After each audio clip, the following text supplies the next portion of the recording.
ジャンク修理って簡単ですよね。ストリートでも同じこと言えんの？どうも、熊五郎さんです。本日の修理はこちら。じゃん。FX オーディオ YD-202J2 台 NFJ からの挑戦状です。メーカー純正ジャンク。正しくは、もともと製品として販売されたんだけど、不良品で返ってきたものですね。それをメーカーが直々に2台セットで売ると。メーカー純正ジャンク。NFJ さんも分かってるよね。ちゃんと2台で売るっていうね。そう。ジャンクは2台買えって言いますからね。ということで、症状も何もわからん、このジャンク品2台、ニコイチにして直せたら面白いかなと思って購入しました。見た目はね、ちょっとツヤがあって、安っぽい感じはするな。わかる？この銀色の感じ。もうちょっとツヤがない方がかっこいいよね。キラッキラなんですよ。こういうシルバー。削り出しなのかな？このヘアラインをね、もうちょっと細かいヘアラインにしてほしかったね。ツヤがないぐらいに。これ USB 入力があるんで、DA コンバーター付きのパワーアンプですね。あとイヤホンジャックもある。スイッチがあって、DA コンバーターとプリアンプも入ってるパワーアンプってことなのかな。パソコンデスクに使うアンプとしては便利だよね。全部付いてるから。で、このサイズだからね。ボタンもちょっと安っぽいね。じゃあこの2台、ニコイチで1台直してみたいと思います。じゃあまず動作チェックやっていきます。はい、まずスピーカーは、レーザーリバイアさんね。この間作ったやつ。ケーブルは USB の B だね。B ケーブルはこちらだね。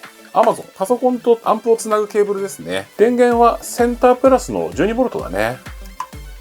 合うね。これでいいです。で、スピーカーケーブルこれ使おうかな。どのご家庭にもあると思うんですけど、チェコ製の軍事用ケーブルですね。リアル軍事用ケーブルです。ビニール被覆が超硬い。結構硬いケーブルだね。パチーンって言った。これ便利ですよね。普通にスピーカーにも使えるし、ジープの後ろにね、リールごとガチャンってつけてね、先っちょ新管つけて、車でブーンって引っ張って、離れたところからチュドーンってするやつですね。とても便利。あとね、昔買ったバナナプラグ。これでもね、触り心地いいよ。なんかすごくゴムな感じ。ビニール素材だと思うんだけど、ちょっとゴムっぽさもある。被覆が結構厚めだね。こんな感じの被覆が丈夫で厚くて、中の胴体もより線なんだけど、一本一本が太いよね。でもね、裂けない。手で裂けません。切れ込み入れてもね、こっから裂けない。使い勝手は良くないな。お兄さんは訓練受けてるんで大丈夫ですけどね。一本一本がね、すっげえ硬い。はい。なるほどね。ちょっとね、軍事機密かもしれないですね、これ。一本一本太いんだけど、銅の配線とね、なんだろうこれ。針金みたいな素材。この銀色がね、2本入ってる。これがね、めちゃくちゃ硬い。銅って曲がるじゃん。こっちはね、曲がんない。この銀のやつは。素材違うね。要は、引っ張ったりして、断線しないように中にもう、硬い素材入れてるんだね。さすが軍事用。こうやって配線向いてると、最前線で働いてた頃が懐かしいですね。はい。これで起爆ケーブルできました。電源は 12V。2、3A あれば十分でしょ。じゃあまず1台目から電源入れてみます。パチッ。赤く光ったよ。動いてるよね。青く光ってるのはね、ライン1って書いてある。ここでセレクトできますね、ソースが。でこれを USB にしときましょうか。で、USB つなぎますね。これでパソコンが認識するのか。認識してるっぽい。USB PNP サウンドデバイスっていうのが認識してる。で、電流は 0.06A 流れてますね。なのでスタンバイ状態な感じだよね。じゃあスピーカーケーブルつないでみるよ。はい、電源オン。ボリューム上げますね。ボリューム上がってきてるね。はい、音出ません。結構上げてる。電流値変わりません。0.06A とミュート。多分光ってオンだと思う。これでオフじゃないかな。変わらず。音出ませんね。こっちの電流値見ればわかるよね。変わってない。ボリュームはパソコン側は全開。あと今 USB 入力になってるんで、他の入力も試してみる？ライン1、ライン2。ライン1入力が RCA で、ライン2の入力がね、イヤホンジャックの入力。あとヘッドホン、音出てるかどうか見てみようか。役に立ちます。ダイソーのヘッドホン。じゃあちょっとチェックしますね。はい、音出ません。無音です。とりあえず USB 入力の音は、スピーカーでもヘッドホンでも聞こえません。はい、ちょっと話がどちらかっちゃってね、申し訳ないんですが、こちらのライン2のケーブルを作ります。超めんどくさいんですが、急遽作ります。Amazon で売ってる安いやつね。ケーブルがなかったんで、これ使います。マニア大喜び。ベルデン88760。本当はこういうのに使うもんじゃないです、これは。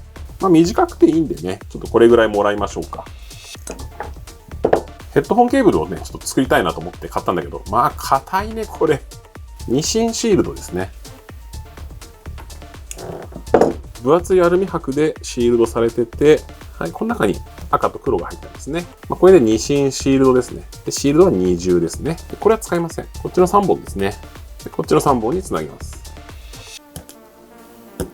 配線が硬いんじゃお前。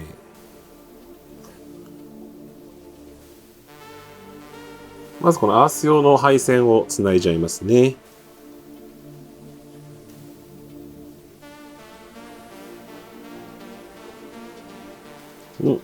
OK ですね。で、圧着しちゃいます。こんな感じですね。はい、こんな感じですね。なんかケーブルと端子の値段が合わないけど。まあいいでしょ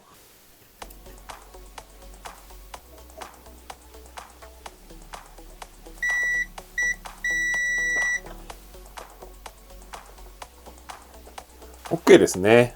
じゃあ、あとはここをかしめちゃいます。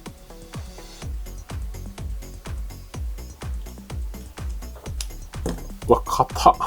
はい、これでケーブルできました。はい、そしたらスマホの音をこのケーブルでこのアンプに入れてみたいと思います。はい、ライン2に入れました。で USB 抜いておきましょう。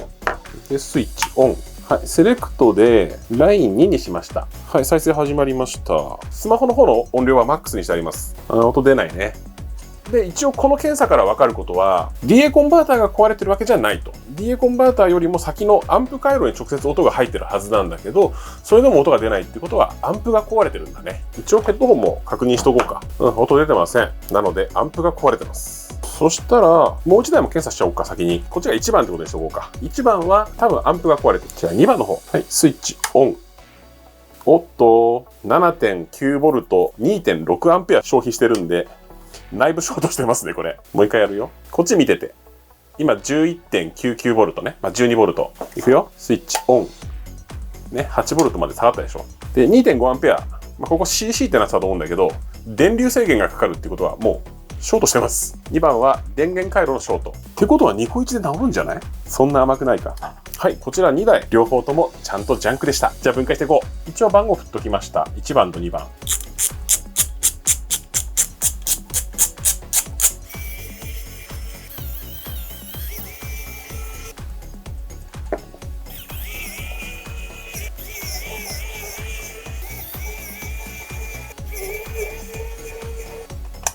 フレキで繋がってるね。フレキ抜いて、これすごいね。削り出しです。アルミかな？これでこのまま後ろかな？あ、違う、上だ。このままスポット抜けないの？なんか引っかかってるな。いや、抜けるはずなんだよね。ネジ止めとかもないし。あ、抜けた。なんだよ。ここの接着剤がこっちについてた。これ。NFJ の嫌がらせでした。ここの端子の周り止めの接着剤が垂れてたんだね。それでこっちと接着されてました。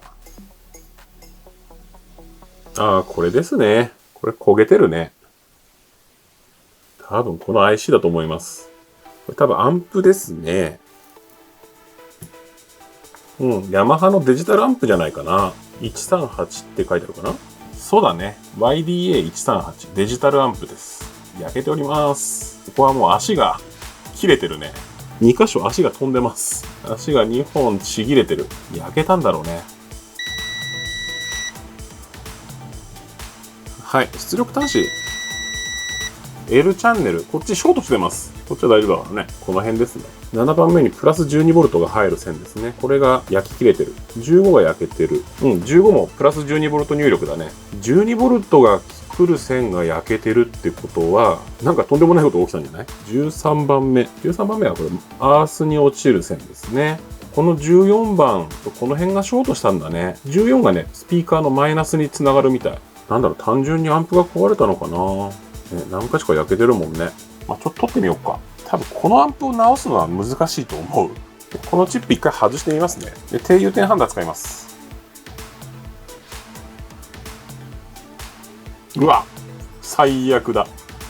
やっちまった。おこぼししちゃった。やっちまったな。チップとかも取れてきちゃったよ。もう。これね。これ C57。覚えといてみんな。あと C76 の下にも流れ込んでる。あ、もう動いてるね。ちょっとここからヒートガンでいきますね。ヒートガンはね、180度。来てる来てる。はい。めんどくせえチップだ。裏にも接点あるわ。よし、じゃあ吸い取りましょう。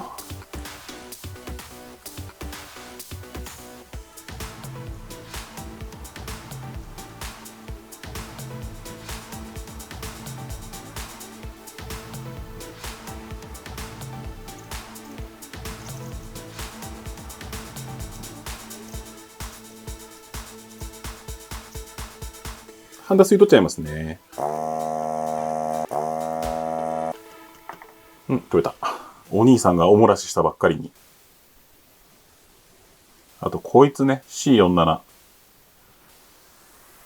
これで多分大丈夫でしょう。これね。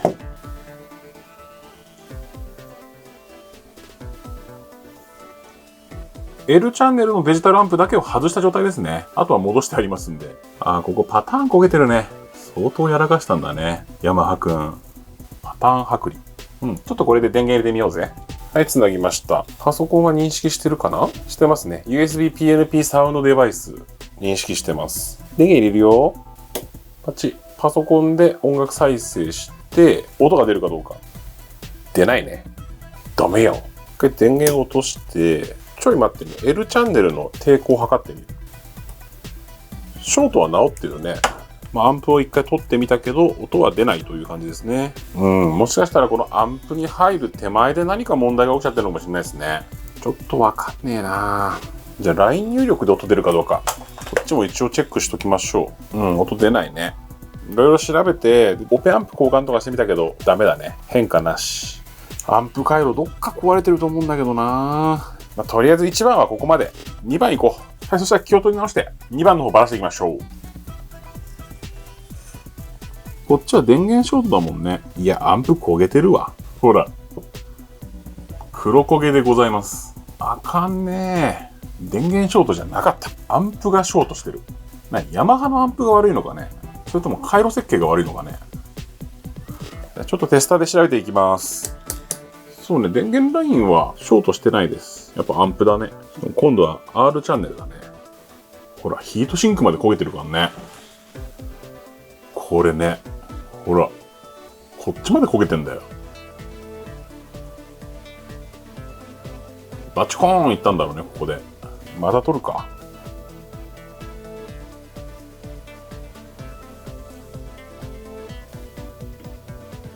この辺もちょっと焦げてるね。マジね、焦げてるとハンダ乗らないっすよね。緩い温度で溶かしていきます。臭い。マジで焦げ臭い。ちょっと温度上げます。取れないこっちは。多分焦げたところにね、低融点ハンダが入ってないんだと思う。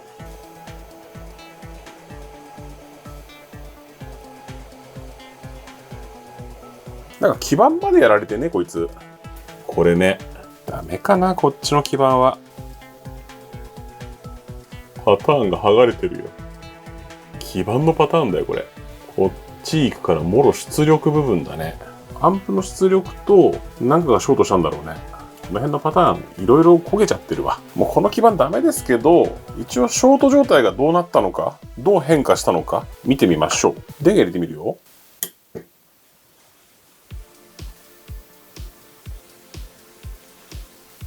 2.6 お煙出てる。この辺から煙出ました。怖え。危険だね。煙出たよ。この基板がダメ。で、動くとは思えないんだけど、こっちの左チャンネルのアンプ、こっちにつけてみようか。こっちの L チャンネルアンプをこっちに移植するっていうつもりだったんだけど、よくよく考えるとね、このアンプって L チャンネル、R チャンネルで独立アンプなんですよ。なので、こっちが、このアンプ以外が正常であれば、やっぱりね、右チャンネルの音出るはずなのよ。で、出ないじゃん。この左チャンネルのアンプ外しても音出ないから、それ以前、で、オペアンプは交換してダメだったから、今外してあるけど、付け替えても音出なかったから、そうすると、それより前、こいつ、入力セレクターとか、トーンコントロールとかのチップですね。USB とか LINE1、LINE2 の入力を切り替えてる装置ですね。これが壊れてんじゃねえかなと思って。で、このね、焼け焦げた基板からもらうのも嫌なんだけど、このチップをまずこっちにつけてみます。で、音出なかったらもう諦めます。で、音出たら、こっちのチップも付け替えてみる。つけたらまた焼けそうだけどね。とりあえずこの入力切り替えチップ、これを移植します。なのでこっちからまず取りましょう。TM2313 ってやつ。これですね。これも低融点ハンダで取っていきます。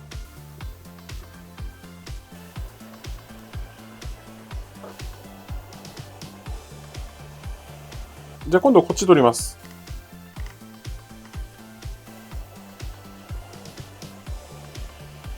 はい、取れました。で、これをハンダきれいにしよ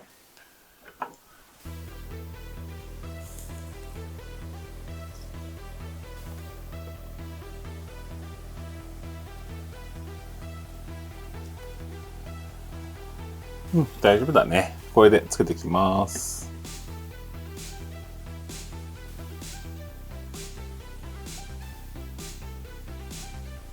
とりあえず固定できました。で、このチップはピンとピンの隙間は結構ちゃんとあるんだけど、周りの隙間がないんで、細い小手先でやります。はい、小手先をね、1mm のやつに変えました。CF1 っていうのかな。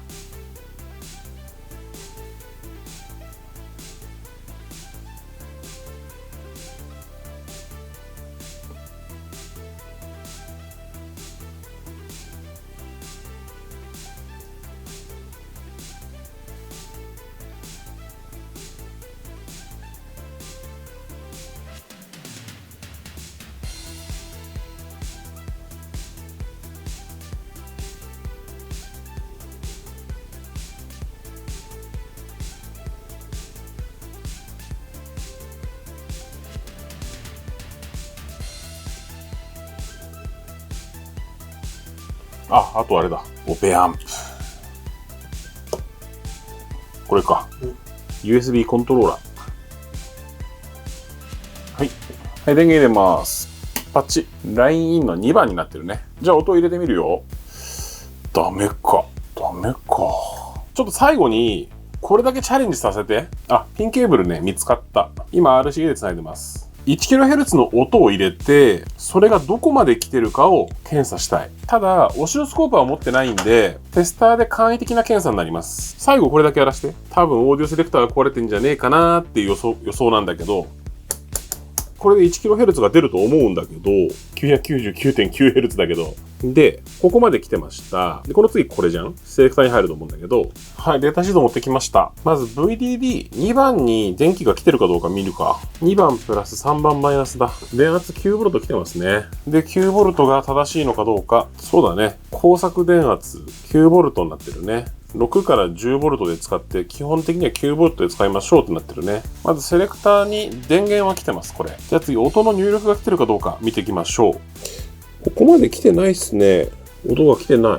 ここのセレクターまで音が来てないっぽい。アナログ信号が通らないってあんのかね。はい、ちょっとね、いろいろ調べました。で、お兄さんなりの結論が出ましたので、ご報告いたします。まず RCA から音楽信号が入ってきます。RCA から来る信号っていうのは、パターン見ればわかるんですけど、こことここですね。R11 と R18 に入ってきます。2本来ますね、信号が。赤の右信号。こう通ってきて、C25 に入ります。カップリングコンデンサーっていうのかな。右チャンネルこう来て、この裏に入っちゃうんだけど、ここの4番目に来ます。RIN1 っていうとこですね。で、左の信号は C14 を通って、この中に裏に入って、ここに来ます。LIN1。で、それはね、こっちの基板で調べました。C14 通ったやつが、こう来て、C25 通ったやつが、この中来て、ここに来ますね。4番目。今 RCA に 1kg の音を入れてあります。LR 両方ね。なので、ここで取ると 999.9。1kHz ですね。あと R8 も来ますね。でそれぞれが C14 と C25 に行きます。で C14 の入力側来てますね。999.9。で C25 の入力側来てますね。で、この出力側、音来てないんですよ。これで C25 の出力側来てないでしょ。要はこのパソコンを音が通ってないの。音が通ってないっていう表現は微妙なんだけど、壊れてるかっていうと、壊れてないんですよ。C14 と C25。静電容量を測ってみると、4ぐらい。ちょっと動いてるけど、4.5 ぐらい。後でちゃんと確認するけど、当然こっちにも音は来ないんですよ。要は、このチップが壊れてるか、もしくはこの信号がどっかにもう流れちゃう。そのまま。すごい抵抗値の低いところに。多分チップの中でどっかに同通しちゃってるとかそういうノリかなと思うんだけどね。なのでお兄さんはこれかこれ以降の回路が壊れてるっていう風に、多分これじゃないかと思うんだけどね。ちょっとコンデンサ外してチェックしてみようか。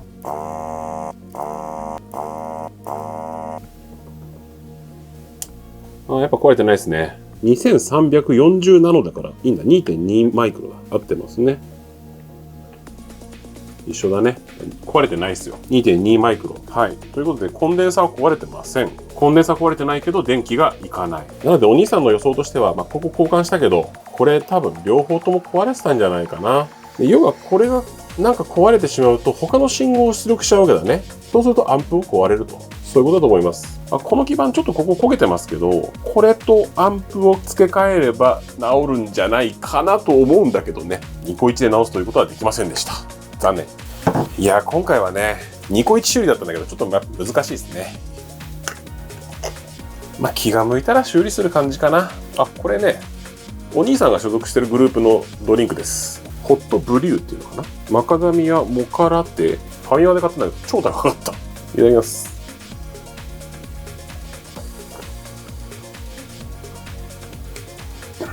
普通に美味しい。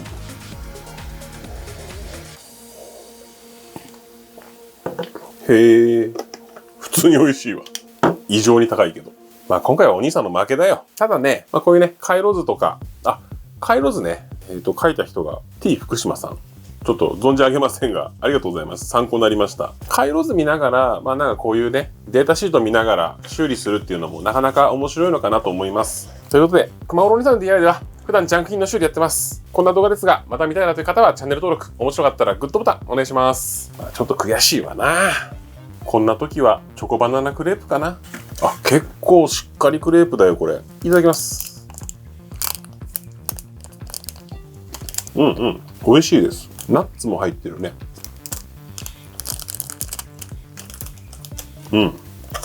これね、普通に美味しいです。ちょっと高いかな。税込み298円。焼きたてクレープの方が美味しいけどね。バナナがしっかり入ってて、結構しっかりしたクレープでした。製造者、デザートランド。久しぶりだな。カロリー312キロカロリー。美味しいですね。はい、ごちそうさまでした。コメント欄にバリ雑言書き込んでくれ。バイバイ。